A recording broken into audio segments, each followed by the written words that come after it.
आता भारतमातेची पूजा म्हणजे काय, तर भारतमातेची मूर्ती करायची, तिची आरती करायची, परत तिथे स्तवन करायचं, त्यासाठी होम या करायचं असं नाही, कर्मकांड नाही. भारत मातेची पूजा करा, ती कर्मपूजा आहे. म्हणजे भारत मातेची म्हणजे या भारत मातेची पुण्यभूमी आहे, त्या पुण्यभूमीचं स्मरण ही भारत मातेची एक पूजा होईल. आणि दुसरं होईल की या भारत मातेच्या भूमीवरती जो समाज भारत मातेला माझी माता मानतो आहे, त्या समाजाचं संवर्धन, संघटन, त्या समाजाचं प्रस्थापन, त्या समाजाचं सामर्थ्य वाढवणं, त्या समाजाला वैभव संपन्न करण्याचा प्रयत्न करणं, समर्थतायुक्त, बलशक्तिशाली, सामर्थ्ययुक्त आणि वैभव संपन्न असा तो समाज झाला पाहिजे. असा समाज बनवण्यासाठी समाजात उतरून काम करणं म्हणजे भारतमातेची पूजा आहे.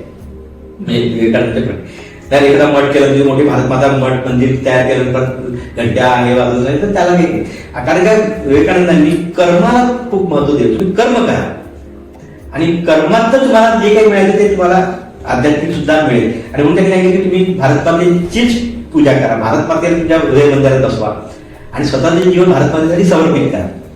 म्हणजे कुणासाठी करा, तर मी पुण्यभूमी एक भूभाग आहे आणि दुसरा त्याच्यावरती राहणारा पुण्यभूमीचा पुत्रवत समाज आहे. त्या पुत्रवत समाजाचं तुम्ही संवर्धनासाठी तुमचं जीवन समर्पित करा, कर्मासाठी समर्पित करा, असा त्या सगळ्या वाक्याचा अर्थ आहे. आणि तिथे भक्ती आली, जिथे श्रद्धा आहे तिथे भक्ती आहे. श्रद्धा आणि भक्ती एकत्र झाली की मग सामर्थ्य निर्माण होतं. आणि त्याच्यामुळे श्रद्धायुक्त अंतःकरणाने भारतमातेचं काम करायचं असं म्हणतोय. कारण काय